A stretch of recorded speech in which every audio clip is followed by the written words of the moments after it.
নির্বাচন সামনে রেখে প্রচারণায় মুখর সারা দেশ।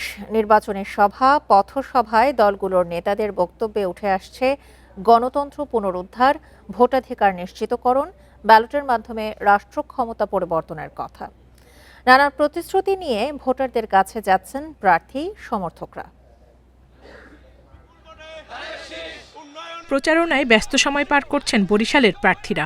সকালে আদালত এলাকায় আইনজীবীদের সাথে প্রচারণা চালান ৫ আসনের বিএনপি প্রার্থী অ্যাডভোকেট মুজিবুর রহমান সারোয়ার।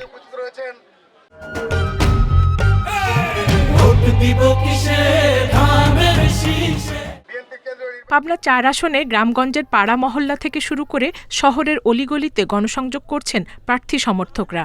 অভিযোগ পাল্টা অভিযোগের মধ্য দিয়েই প্রচারণা চালাচ্ছেন বিএনপি জামাতের প্রার্থীরা। আমাকে ক্ষতি করতে পারে, আমার ভোট নষ্ট করতে ক্ষতি করতে পারে, হয়তো চোরাগোপ্তা ক্ষতি করতে পারে, আমার এক লোককে মারতে পারে, হঠাৎ করে এক লোককে আক্রমণ করতে পারে, সেটা ভিন্ন কথা। তা ভোটের তো কোনো ক্ষতি করতে পারবে না। আমার প্রতিপক্ষ যিনি রয়েছেন তিনি একটু বেসামাল হয়ে গেছেন, একটু ক্ষুব্ধতা প্রকাশ করছেন। আমাদের মহিলা বোনেরা যেসব জায়গায় ভোট চাইতে যাচ্ছেন তাদেরকে বাধাগ্রস্ত করা হচ্ছে। নাটোর ২ আসনে জামায়াতের প্রার্থী অধ্যাপক ইউনুস আলীর দাড়িপাল্লা প্রতীকের গণসংযোগে ব্যস্ত প্রার্থী সমর্থকরা।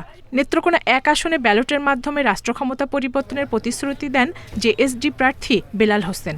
যদি সকলে বন্ধু মনে করে আমাকে জয়ী করেন, তাহলে আমি নেত্রকোনা ১ আসনের যত জনসাধারণ আছে এবং রাজনৈতিক ব্যক্তিত্ব, প্রশাসনিক কর্মকর্তা কর্মচারীরা আছে, সকলকে নিয়ে আমরা একটা বন্ধুসুলভ একটা সুন্দর পরিবেশ সৃষ্টি করব এবং অসুস্থ রাজনৈতিক যে একটা দেওয়াল আছে সেটাকে ভাঙবো। ফরিদপুর ৪ আসনে গণমিছিল করেছে বাংলাদেশ খেলাফতে মজলিসে মনোনীত প্রার্থী মাওলানা মোহাম্মদ মিজানুর রহমানের সমর্থকরা। ক্ষমতায় গেলে এদেশের সাধারণ মানুষের ভাগ্য উন্নয়নের কথা বলেন দিনাজপুর ২ আসনে জাতীয় পার্টির প্রার্থী অ্যাডভোকেট জুলফিকার হোসেন।